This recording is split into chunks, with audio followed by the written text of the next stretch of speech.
Hi, I'm Dave Haldane and welcome to another dungeon. Today we're doing a gameplay video for XCOM, the board game. Now, the app itself has a whole bunch of really great instructions as it is, but a few people have been asking for clarification regarding some of the rules, so we thought we'd do this quick video. The first one will just be setting up the board, getting everything on the table. Second two will be a slow run through of the first two phases, the time phase and the resolution phase, and then we'll get into it and four of us will have a game and hopefully destroy all the aliens. So I'll change the camera to look at the board and we'll get started. Okay, the first step is of course to lay out the board. Kind of important in a board game. Now I'm sorry if the camera angle is not ideal for this. I'm using a tripod and I tried to get it high enough that I could get a decent view of the board, but just wasn't working. I did ask the guys at another dungeon for advice regarding what I should do when filming a board game, and the best answer I got was to wear pants. So we're glad to hear I did listen to that. Not that you can see anyway. Now, when you're setting up, if you've got the ideal amount of players, which is 4 playing, you take on one of the 4 roles each, and you have to work together to save the world, pretty much. The first role is the commander. Now the commander's sort of mid-level. It's not too frantic. It's not too slack. You're responsible for resolving crises, whatever the word is. Global defense, not orbital defense, and looking after planes and the panic track and all that sort of stuff. The squad leader is probably the busiest role in the game, and you're best, if you're the squad leader, to stay over there because you'll be putting enemies here, defending the base here, and doing missions here. Now your role is much more complicated than the other roles, so if you like concentrating on just one role and really working on that, that's the right role for you. The next one is the exact opposite, which is the chief scientist. See, ideally you'd have him sit up here, or her, because you're near these research tracks, which is where you need to do all your research and so on. Now, they've got a pretty quiet role. Aside from choosing what research to do, they don't really have to do much. So it's a good idea for that person to help out the central officer or the commander, managing the budget, offering advice to other people about where stuff is happening. We better spend our budget on troops, or we better spend it on that defence or that defence. It's a good role to have if you're happy to have very little pressure, shall we say, and help out the other guys. Last one is the central officer. That's the person who controls the app, the threat track here, orbital defence, and that's pretty much it. So once you've assigned the roles, actually, if you're playing with 3 players, it's advised that someone takes the commander and central officer, because those 2 roles can be done pretty much by one person. You don't really need someone dedicated to the app. It's good to have because they can read it and call out instructions and tap the next button, look at previews, etc., but I'll get into all that later on. Bottom line is, it's not essential to have that as a dedicated role. You can quite easily do it as 2. If you're playing with 2 players, it's advised that someone plays the commander and the chief scientist, and someone else plays the squad leader and the central officer. For the same reason again, the central officer, you can just let the app run by itself and worry about that, and then the squad leader can concentrate on this. Commander can do 2 things at once. If you're playing with 1 player, well, good luck to you. It's really, this is a game that is really designed for teamwork. It's designed with a time limit in mind so that you put in pressure situations and you can really test how well you work together. So it's really good game to play with more than 1 person. Once you've done that, you give out these asset and resource cards. Now, on the back, there's an icon of each card that matches the role that you are. So the squad leader has 1 asset card, I'll run through those later, and 4 resource cards. Now resource cards state on them, place X number of resources here.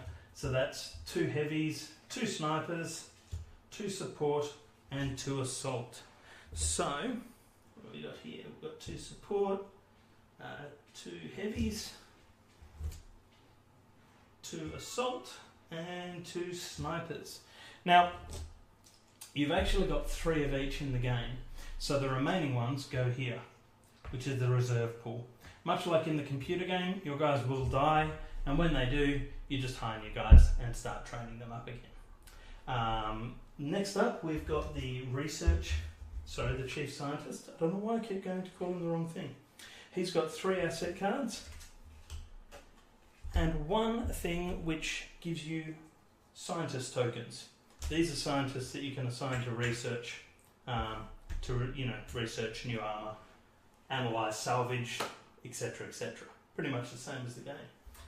Next up, we have the central officer, who has 3 asset cards and 1 resource card, which gives him or her 8 satellites. Lucky last, you have a commander who gets a resource card with 6 interceptors, and you get 2 left over again, and they sit in the resource pool, and an absolute heap of asset cards. Now, they're not as lucky as you may think. You just give them all to them. When you start the app, depending on what game type you choose, you will only be able to use some of those asset cards. So when you start that, it'll say only keep remote defense, future combat, and they'll read that as furniture combat, and all in.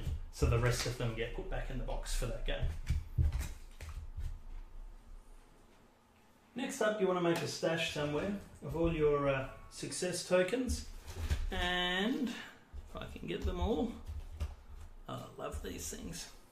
Your credits. Now, these aren't your credits. These are a global pool of money that you draw from. So in the timed phase, the commander will be told, get 14 credits for your budget.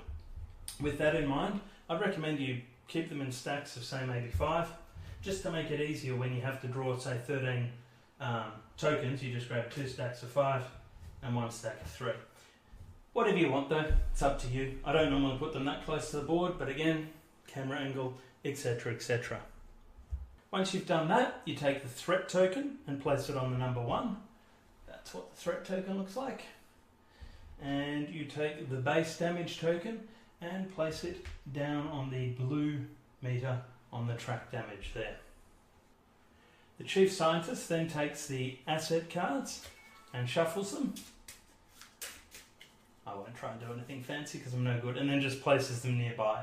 They'll need them during the timed phase, so as long as they're within easy reach, that's important.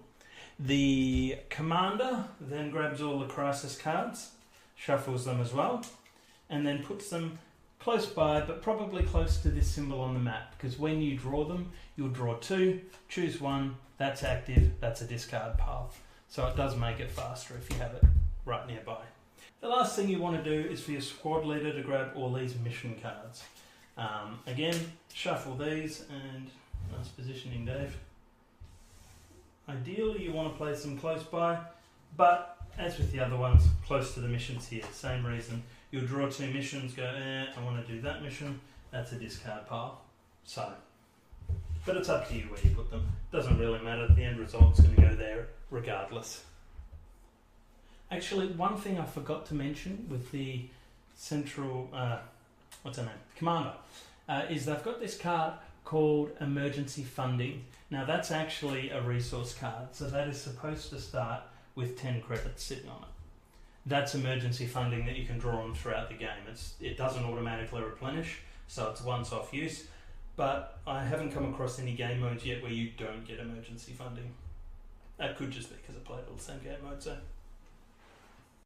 Once you've done that, you need to start up the application. Now, I'm using the app on a Windows Surface Pro, so that's just running Windows 8. You can also get an Android app, iOS. You can run it out of a web browser. You can have an installable app for Linux, Windows, and Mac. It'll run on almost anything. As long as you have a computer device of some kind, you'll be able to run it. And then all that's left to do is the central officer hits play to start the game, and I'll now take you into the app itself and we'll run through what we do there. Okay, once you click start, the first thing you're going to be presented with is a number of players. This is the number of human players, not roles. Obviously, no matter how you play, you're going to have 4 roles filled. So just select the number of players and hit next.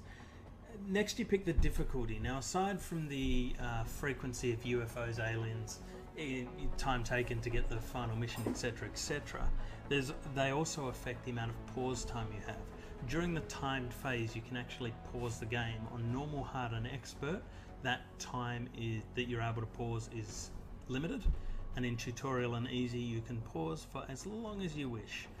Now, at the end of the timed phase, you'll get a end of timed phase section, and any time that you've accrued by completing tasks quickly or left in pause time, you'll get that time to resolve asset cards and do any tidy up stuff you need to. So obviously play accordingly. For this, we're going to go with normal. Now what you want to do is pick the type of mission or invasion plan you're going to use. This basically dictates how the software is going to run your game and the sort of things you'll encounter. The other important thing is, if you look in the middle at the top of the card, this one has a little red target and it says increase panic in each continent by 1, kill 2 soldiers, spawn 2 UFOs in orbit. What this refers to is the base damage track on the board. Now, whenever your base takes damage, you advance a base damage token by 1 square. When it crosses over a space that has that target, you have to resolve whatever these cards say. So there's a whole bunch of things. So as you don't really know, I mean, you can sort of get an idea from the names: onslaught, misdirection, domination. I mean, domination's obviously just going to be an absolute swarm of aliens. So the only thing you do know, though, is what's going to happen when these things appear. So just pick one that you think looks good. The next thing is you want to take these particular enemies out of your enemy cards, and then, you want to separate them. So select these enemies, shuffle them and put them beside the board. These vary depending on which mission which invasion plan you choose. So just choose whichever ones it suggests, put them aside, and then hit next. Put your headquarters in the location marked. This one's in Australia. If Australia gets completely panicked, then it's game over, as well as if you lose the base, or as well as if 2 continents go into panic. So it's important to keep that in mind. When your base is there, it's not just an aesthetic thing. You've actually got to pay a lot of attention to the panic levels in Australia. Now, at the start of the game, well, the setup, we gave the commander a whole heap of asset cards. Basically what you do now is you have to separate these ones that are listed at the bottom here. So in this case, remote defences, officer training and emergency funding are kept, and the rest of the cards are put back in the box. This sort of trims down the commander's arsenal a bit, so they're not as overpowered as they may have initially seemed. Next, we put all the continents on the panic track in the indicated level. So we can see Australia's already up at the top of the yellow to begin with in this scenario. Again, that changes depending on which invasion plan you chose. And that's pretty much it. Once you've done all that, you're ready to start the game. So thank you for watching. We'll now proceed to demonstrating the next stage.